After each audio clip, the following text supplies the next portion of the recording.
हाय बच्चों, आपको हम आज जय प्रक्रम फर्स्ट बायो प्रोसेस फर्स्ट का पहला चैप्टर कक्षा 10 का पोषण यानी न्यूट्रिशन का सेकंड पार्ट लेकर आए हैं। बहुत ही इंपॉर्टेंट है बोर्ड की दृष्टि से कक्षा 10 का। हम पोषण के बारे में जानेंगे। आइए हम जानते हैं प्रकाश संश्लेषण, जो चैप्टर का मुख्य टॉपिक है प्रकाश संश्लेषण, उसके बारे में। हम प्रकाश संश्लेषण को फोटोसिंथेसिस कहते हैं। आइए जानते हैं कि प्रकाश संश्लेषण किसे कहते हैं। वह क्रिया जिसमें समस्त हरे पौधे कार्बन डाइऑक्साइड और जल की सहायता से सूर्य के प्रकाश की उपस्थिति में ग्लूकोज का निर्माण करते हैं और ऑक्सीजन भी मुक्त करते हैं, उस क्रिया को प्रकाश संश्लेषण कहते हैं। फिर से समझ लीजिए एक बार। वह क्रिया जिसमें समस्त हरे पौधे कार्बन डाइऑक्साइड और जल की सहायता से सूर्य के प्रकाश की उपस्थिति में ग्लूकोज का निर्माण करते हैं और ऑक्सीजन मुक्त करते हैं, अर्थात ऑक्सीजन भी निकालते हैं, उस क्रिया को प्रकाश संश्लेषण कहते हैं। बच्चों, कार्बन डाइऑक्साइड, जल, सूर्य का प्रकाश और क्लोरोफिल, ये चार प्रकाश संश्लेषण के कच्चे पदार्थ हैं। यानी प्रकाश संश्लेषण की अभिक्रिया आप कैसे बताएंगे? 6CO2 + 6H2O सूर्य का प्रकाश, नीचे क्लोरोफिल, C6H12O6 + 6O2, ये प्रकाश संश्लेषण की अभिक्रिया है।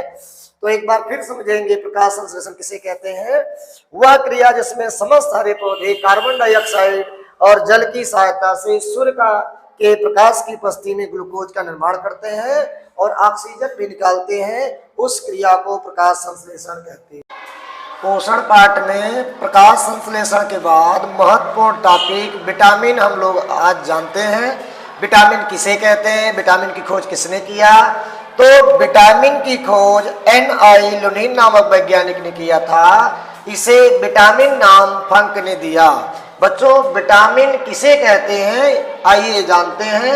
ऐसे जटिल कार्बनिक पदार्थ जिनकी हमारे शरीर में सूक्ष्म मात्रा में आवश्यकता होती है और जिनकी कमी से अपूर्णता नामक रोग होता है, उसे विटामिन कहते हैं। यानी ऐसे सूक्ष्म जटिल कार्बनिक पदार्थ जिनकी हमारे शरीर में सूक्ष्म मात्रा में आवश्यकता होती है, जिनकी कमी से अपूर्णता नामक रोग होता है, उसे विटामिन कहते हैं। विटामिन दो प्रकार के होते हैं। विटामिन पहला जो है वो जल में घुलनशील है, यानी जल में घुलनशील विटामिन, और दूसरा वसा में घुलनशील विटामिन। तो जल में घुलनशील जो विटामिन है उनमें बी और सी आते हैं, यानी बी और सी जल में घुलनशील विटामिन है, जबकि vitamin A, vitamin D, vitamin E और विटामिन के ये वसा में घुलनशील विटामिन है। तो बच्चों, आप समझ चुके हैं कि विटामिन दो प्रकार के होते हैं, जल में घुलनशील विटामिन और वसा में घुलनशील विटामिन। आइए जानते हैं कि विटामिन के क्या नाम हैं और विटामिन के क्या स्रोत हैं और विटामिन की कमी से हमारे शरीर को कौन कौन सा रोग हो सकता है। तो इस प्रकार से आपके सामने एक चार्ट तैयार है जिससे आपके अध्ययन में सुविधा हो। विटामिन के नाम पहले जानेंगे। यानी पहला विटामिन है विटामिन ए और इसके स्रोत है गाजर। यानी विटामिन ए की प्राप्ति के लिए हमको गाजर और पपीते जैसे फलों की आवश्यकता होगी। यदि विटामिन ए की शरीर में कमी हो गई तो हमारे शरीर में इसकी कमी से रतौंधी नामक रोग होगा।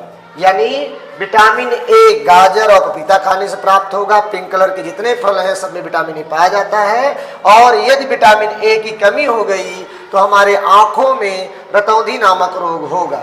दूसरा विटामिन है विटामिन बी। ये अनाज के छिलकों में पाया जाता है। यानी विटामिन बी अनाज के छिलकों में पाया जाता है, चाहे गेहूं हो चाहे चावल हो, इनके छिलकों में विटामिन बी पाया जाता है। और विटामिन बी की कमी से हमारे शरीर को बेरी नामक रोग हो जाता है। अब तीसरा विटामिन है विटामिन सी। विटामिन सी खट्टे पदार्थ अर्थात आंवला और नींबू में पाया जाता है और विटामिन सी की कमी से स्कर्वी नामक रोग हमारे शरीर को लग जाता है, इसमें ओंठ फटते हैं। विटामिन डी चौथा विटामिन है विटामिन डी, यह सूर्य के प्रकाश, यकृत, पालक आदि में पाया जाता है और विटामिन डी की कमी से हमारे शरीर को रिकेट्स नामक रोग हो जाता है, यानी सूखा रोग हो जाता है। तो इस प्रकार से अगला विटामिन है विटामिन ई। विटामिन ई मूंगफली, बादाम, काजू आदि सूखे मेवे में पाया जाता है और विटामिन ई की कमी से पुरुषों में नपुंसकता नामक रोग हो जाता है और महिलाओं में बाजपन नामक रोग हो जाता है।